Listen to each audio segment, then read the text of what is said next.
Thank you guys very much for joining me today. The main reason that we're here is talking about really starting up in Singapore and kind of expanding into Singapore and Asia. So I think probably the best way to start is if we all give a little bit of our background about ourselves and what we're actually doing in regards to this question and the company we work for. So if I start very quickly myself, I've been a full-time angel investor in the UK now for 16 years.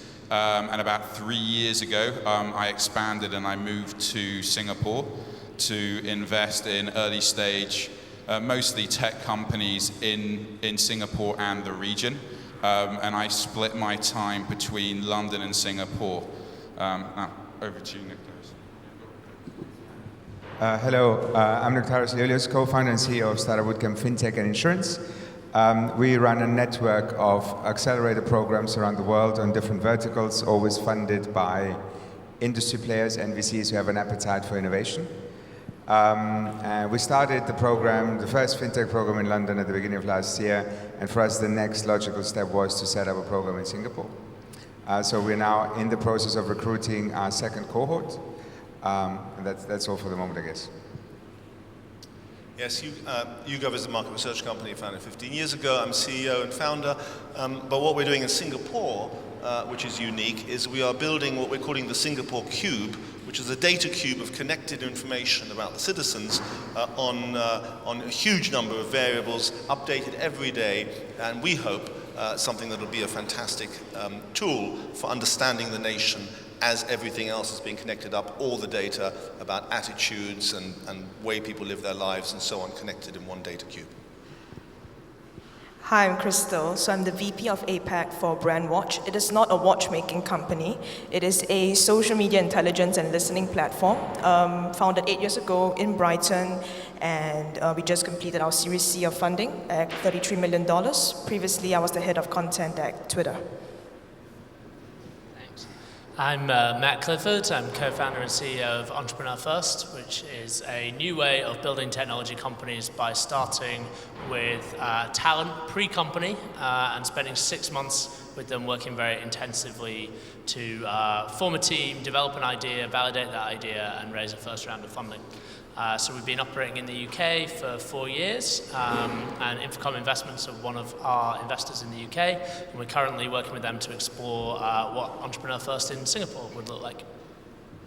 Okay, thank you for that, guys. Now, it's quite an interesting split that we've got here, in the sense we've got two companies which are established, I would say both in the US and in Europe, looking to expand into Asia, and then we've got two people here who are representing, I would say, the very early stage, who are looking really for the talent to actually build companies that are going to look at specifically the Asian market as their first port of call.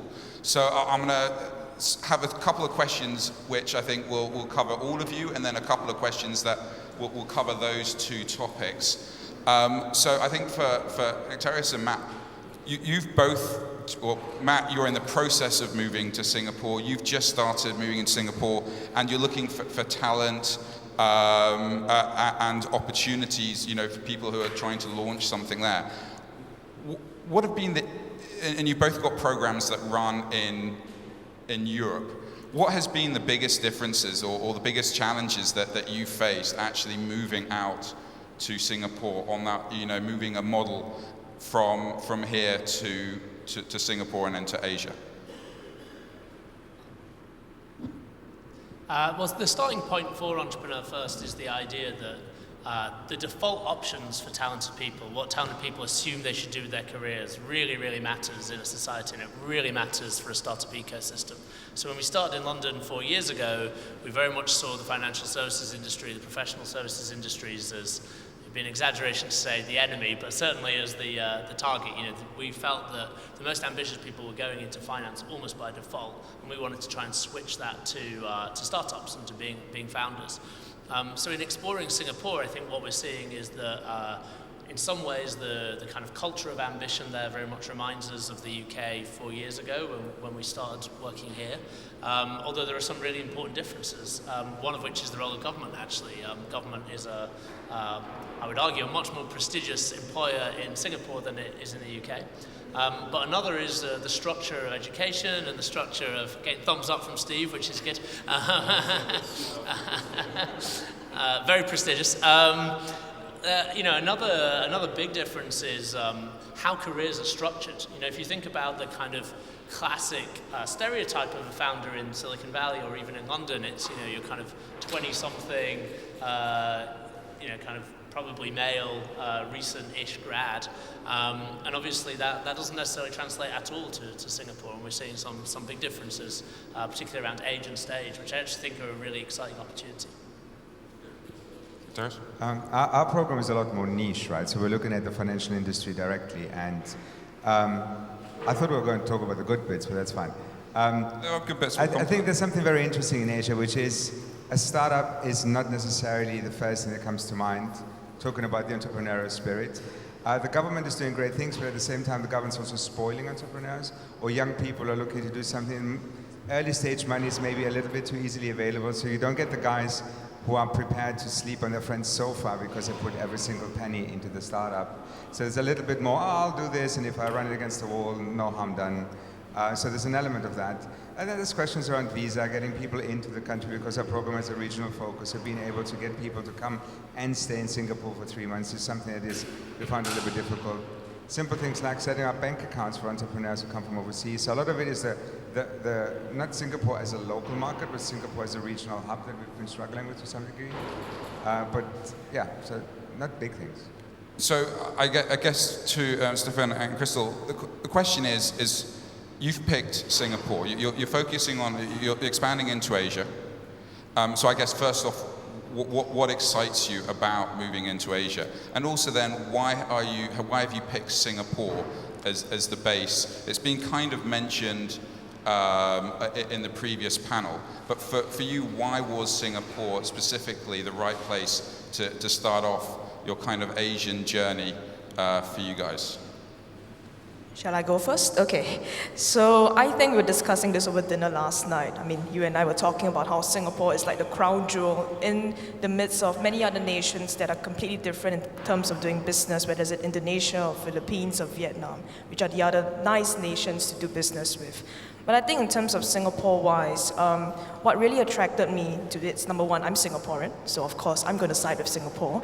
Number two, I think the potential for opportunity in terms of social media usage, in terms of commercial opportunities, in terms of media planning and buying, for my business, which is a SaaS business, is really great in terms of the market demand currently at the moment. I think that's why it's a sure win for all of us. And of course, thanks to IDA and EDB, all of their good work. Of course, I'm not being paid to say this, by the way. Setting up a business in Singapore itself is not too difficult. The difficulty, I think, is convincing people in the UK that some things are done differently in Singapore. So I shall be polite and not talk about that. Thank you. Thank you. I've already mentioned some of the great advantages and why, and it's seen as a showcase for much of the rest of the region. But something else to mention, and it was mentioned before that it's prestigious to work for the government there. The quality of people in the government is extremely high. And that really makes a big difference, especially if you're interested in that city-state opportunity, that you've got a population you can work with. Can you talk to the government? And we found it incredibly easy. When I sought meetings, I got them. I had meetings with the heads of department in various government departments. And it wasn't just that you met with them, it's that the intelligence and the openness that they demonstrated in those meetings. So a meeting I had with the head of the civil service, he had next to him 2 or 3 people who were young, looked like 20-somethings, who were allowed to cut across with interesting questions, pry further, challenge you. The whole discussion was unbelievably open and generative. And I think the idea that you can go to a country in Southeast Asia where you get such openness and a welcome and an intelligent response to what you're trying to do is incredibly important. If you're in an area like we are, where it is about the population, you need that kind of help. Now, one of the things I've come across when investing in a lot of my startups is, especially the UK ones, the minute they kind of think expansion, they think, let's go to the US. That's their first port of call. Obviously, they see it as, the market opportunity and all of that. But one of the other things that means they don't even sometimes look at Europe, let alone Asia, is they have absolutely no clue. There's no network. There's no infrastructure or knowledge base to actually help companies go to Asia and actually understand the markets that are out there, let alone the opportunity. Now, you've all expanded, now to Asia through Singapore. Can you talk a little bit about the help and the support that you received in terms of actually setting up your offices actually in Singapore? And just give some advice to, if there's anybody that I think a couple of people talked about earlier about expanding, just give some advice in terms of what you learned and where you actually got the information from. So we should start. Sure. For us, with a FinTech Accelerator, there's a couple of things that are super important. So what we've done is we've done a research and looked around who actually has all these things that are important to us, and then approach these people. So if you run a FinTech program, you need to work with a regulator that gets it. The UK's got the FCA, that box is ticked. In Southeast Asia and Asia overall, there's only one regulator really who understands the need for change, and that's the MAS. So that was one of the big drivers for us to actually set up shop in Singapore. Government is helping, IDA is helping. One of Infocom Investments is one of the key, the anchor investors in our program. So again, there's financial support in a way that makes sense for our model, which is VC money rather than grant money. So there's some elements that are absolutely essential for us. And then you need to have an educated angel community that understands angel investments in tech firms as opposed to real estate or stocks. So we were lobbied heavily by Hong Kong to go there, and they didn't tick these boxes. So a lot of research, but also an awareness of what are your needs and does the market actually offer them to you. That was important for us. Stephen. I've already talked quite a lot about this. I mention one tiny additional thing. I found going to conferences in Singapore. There were some really fantastic conferences. I went to a Founders Forum event, and then there was a Smart Nation event as well, adjacent to that. And it's full of people who are prepared to talk and help. There are great conferences there. I get involved in these networks. I think we've discussed this before. I think Lena, Steve, and myself. How do you get from startup to scale up, right? So you can't just take a product from the UK or the US for the matter and put it into Singapore and expect it to suddenly get you $1 million in revenue. Anyone who tells you that is lying. So I think what is more important is to see how you can really localize a really great product, great British engineering or whatsoever, and then give it the local flavor and context, because it's not about taking a global platform. A global platform can only become global when you have local voices. So the past 4 months in Brandwatch, what I've basically been doing is adding new languages, new coverage for our social media intelligence system. So I've learned, for example, that the national language of Bhutan isn't Bhutanese, it's Dzongkha. The national language of the Maldives is not Maldivian, it's Divehi. So all this came from commercial demand. So I think a couple of things that you have to do is to think about commercials. You have to think about incorporation of the company and get that sorted as soon as you can. I made the mistake of leaving it a little bit too late, and now I'm paying the price when it comes to inking out commercial deals. And I think you have to bring a problem and a solution and identify that sooner and know which is your client base that you can actually go out and target and nurture that client base quite quickly. Otherwise, you can't scale up and get your revenue within Singapore, let alone the rest of the region, which is very diverse. Sorry, I'm just summarizing. Yeah, I suppose I'd emphasize the importance of investors and advisors in making the transition, and that probably goes for any international expansion, not just kind of moving into Singapore. So I think one thing that we see with our own startups that's increasingly common is them taking on investment into a previous round of funding from a kind of well-established, well-respected investor in the location, the geography that they want to move to next, very explicitly as part of the kind of value provided by that investor being help with that transition. And the same with advisors who play that role. And that's certainly something that, as we explore this, we found, kind of working with Infocom Investments has been completely invaluable, and I don't think it's something we could really imagine doing without that sort of support. Now, we've been talking for a few minutes now. I was just wondering if there are any questions from the floor of people that would like to ask who are considering expanding into Asia, if there's any questions out there.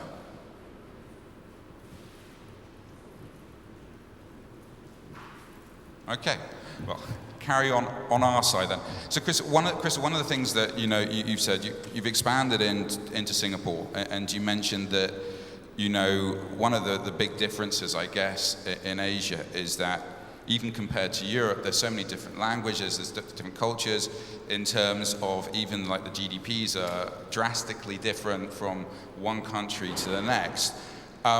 You're selling into this. What are the things that you've had to learn going from trying to take a product from the UK, expand into Singapore, which kind of makes sense, but then trying to sell it into something like an Indonesian company? What are the issues and what are the hurdles that you've come across, and how have you actually managed those situations? Become really good friends with my engineering team. And convince them that their product roadmap is not as important as my APAC domination strategy. Well, that's one thing. But the second thing really is to really understand which are the target markets I think that are most important, and which are the global clients that you can write off that can actually help fund that engineering push. So one big client that we actually work with is actually Unilever. So we are trying to activate that relationship in Indonesia and in Brunei. So I've learned as well that the third most widely spoken language in Brunei is Brunei Bisaya, which I've never heard of in my entire life. But now we have to improve the coverage of that and hire locals to help us understand what certain languages mean and everything else. So I guess having a really good relationship, not just with the commercial team in the UK and US, but also with engineering and product, and getting that internal sort of understanding that why we're doing this in Asia is really important to help drive the product forward.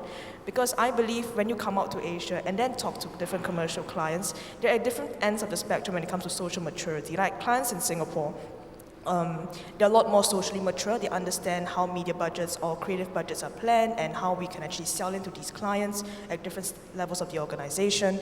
But when it comes to other countries like Indonesia or Vietnam or Philippines, right, it's a whole different ball game altogether. They operate at different price points, they operate at different wants, they operate at different levels of service that they expect from you when they use a technically self-serve product. So I guess the summation of everything else is you have to identify the problem early and work fast to solve it, and of course get internal understanding on why you're doing some things, and be really good friends with the engineering team. Yes. Okay, so kind of moving on to along the similar lines, but Startup Bootcamp, Fintech, Singapore. Your end, the end customer on the whole in Asia is slightly different in regards to, yes, it's banks, but we talked about like the unbanked in Asia is much greater than it is in the UK, and a lot of the companies that came through the first cohort was actually looking at some of those issues. Can you talk a little bit more about what you've really seen, and in terms of like the opportunities that you see in Asia in terms of the fintech kind of vertical compared to what people look at here? There's so many different avenues this can go down. So I used to run something called the InnoTribe Startup Challenge before that. And with InnoTribe, we saw it was a global startup competition in fintech. And every year we had at least one of the two winners would come out of an Asian country. So that also kind of contributed to us wanting to go to Asia. So there's a whole element of leapfrogging, not making the mistakes that the West is making. A lot of it is driven by need and necessity, and this is where the financial inclusion element comes in. So we do see a lot that's addressing a layer of society that has no access to financial services. But we also, more on the B2B, more in the grown-up space, we see a lot of ideas that are targeting areas that Singapore is good at. like trade finance, for instance. So we have a couple of solutions that are looking at that specific, very niche, targeted space. I think generally we see a lot that is driven by the financial inclusion need, by trying to help the unbanked, using technologies that we don't necessarily see in the West, being able to experiment with a large population like Indonesia, with a large population like India, and bringing in that regional perspective again. Overall, we had more applications for the Singapore program than we had for our London program last year. So it is interesting to see how everybody's looking at that regional hub and trying to get into that to find the support that they need to then take it back into the home market. So that's something that I think is important. I don't know if that really answers your question. Close. Let's leave it close. I mean, Matt, sitting all the way over there, I guess I should kind of, you haven't moved there yet. You're moving there in January to set up and start your first cohort out there. Are you looking to change the model that you use compared to what you've got established here? And if you are, what are the main things that you're looking to change and why? Yeah, I think the honest answer is we don't know. In that I think we've always approached what we actually do at Entrepreneur First with the view that we were constantly learning and constantly iterating. I suppose where we feel we are in the UK right now is that the model, which has just scaled up quite significantly, so it's now 100 individuals every 6 months. Broadly, it works. There are some challenges all the time, but broadly works. And so I suppose our ingoing hypothesis is that we will start with that model in Singapore, but that we will be absolutely open to it breaking, to it not working, to it needing tweaking and adjusting, and we'll have to, I think, play that by ear. And the two members of our team that are going over to kind of run the Entrepreneur First program in Singapore full time, they've been with us for a long time and they've seen Entrepreneur First evolve. So I think they're very open to the idea that this is not at the kind of blueprint copy and paste stage. It's very much at the, this is what we think and we'll see. I mean, I think there are some obvious initial differences. I think we're thinking a little bit differently about the quantum of funding to reflect different costs of living and different expectations.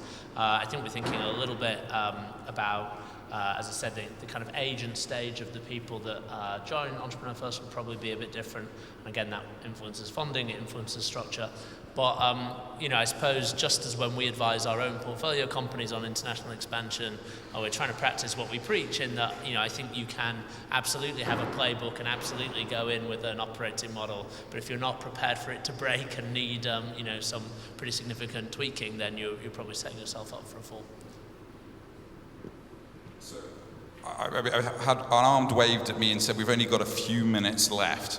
So first off, are there any questions yet from the audience or? No, waiting, all right. So what I'm going to yeah. What can Singapore do better? If we could change something, what would it be? Okay. Just so those who didn't hear it, is what can Singapore do better? So I'm going to start off with Matt and then work down, and then I will give my summation at the end of it. So we've so far found the experience of working with institutions in Singapore very straightforward. I suppose one thing that comes to mind is I think the opportunity in Singapore to be a truly globally competitive startup ecosystem is there, but it probably requires some real radicalism and self-challenge on what that's going to require and what that's going to look like, particularly in terms of kind of career structures and culture around ambition. So, one thing that I've spoken to a number of people about in government is a really radical thing that would be interesting would be for the bond system which pays for students to study abroad or indeed in Singapore, for there to be carve-outs within that for people who want to start technology startups or indeed startups more generally. That would be super radical. I can see so radical that it's prompting laughter. But, that's the sort of kind of truly deep self-challenge that I think could yield huge results in somewhere like Singapore. Now, the reason why I'm laughing is because Steve and I had spoken about this at length about Singapore government and the bond system. So I think honestly when it comes down to it, I think it's about I keep mentioning Steve's name, but changing mindsets is really, really important. I think it all starts really from the education system, because we need to have more actionable ideas and not dogma. And I think there's too much standardized testing that goes on in Singapore schools that squash that skills and that creativity and that drive, and force people into what we think are better industry to work in, whether it's it for the finance industry or whatever. And to be honest, working for the government in Singapore is not necessarily a bad thing. The only bad thing really is they make the box, all the corners so small that you can't find a way around in the box. And sometimes it's just about putting people outside the box for a while and putting them back in to show you guys how to run around differently within the 4 constraints. So I guess, yeah. It's hard for me to answer that, because I have had a very, very good experience on the business side. And even in the other side, the sort of more controversial social political areas, we've been involved in research on the elections, and it was a very exciting and genuine election. And that was obvious, and so I think that progress in openness is also happening in a big way. So I haven't got something obvious to say that. I think we should acknowledge the fact that just you asking the question, Stephen, is a testament of the spirit of what we've experienced, right? We don't get many people from government really genuinely asking what can we do better. So that's already showing that this is a country and a culture that is trying to improve things. If I were to be very practical and selfish, so that the visa situation for our startups would be a huge achievement. Okay, so I'm coming from the point of an investor into a lot of startups, both here and there, and I could reiterate, some of the points that have been talked about in terms of like visa and the education system and the talent. I actually think one thing is time, which is not something you can actually change, but Singapore is earlier in its growth and the opportunity where it is, actually the whole region is, to where the UK has come from, or where the US has come from. And a lot of these things will actually be sorted out over time. In terms of the talent, when I first started my life and was involved in my first tech startup back in '98, all people that had any talent on that side, all the engineers and everything, would just be going into banking. And I would only say over the last 4 years or so have you actually got all the top talent from like the Oxford, the Cambridge, from their computer science courses, actually doing a startup is their thing. And a lot of that is they've seen the success of the people around them and the companies based around them. And I think for Singapore, that's just something you can try and change too much too quickly, and then you lose that what actually makes Singapore great is a stable country. But the reality is that when people see success, I think that will actually energize the kids that are coming through the education system saying, I want to be the next Mark Zuckerberg, and it's not just somebody who's on another country and they say, well, they're in America, so they have an unfair advantage. But if they actually start seeing people, so one of the things I think we can start changing a bit is actually celebrating some of the local entrepreneurs that are actually coming out of the region a lot more than we actually do. Even on the smallest scale, we don't talk enough about the high growth companies that are actually coming out of Singapore. We just assume everybody knows about them. And in England, we've got, I would say, the same problem. We're not very good about shouting about our successes. Even, we're kind of glasses half empty type of people. And I think in Singapore and Asia as a region, we've got to start wheeling out some of the successful people that we've got who've actually really done that. And I think when people see that there is success there, I think you'll get a lot more people who are interested. And I think the visa and the housing, that will all come over time. Singapore has a unique issue, is that they're a really small island compared to the UK, and there's only so much space that you can actually get. And I don't know if this is true, Steve, you might be able to correct me, but the population over the last 6 or 7 years has literally doubled. It's not correct. All right, okay, I've been wrong on that one. But it's a high growth, so there's balances on a demographic way that you have to actually look at. But anyway, thank you guys very much for your time. I hope that was useful. Thank you. Thank you.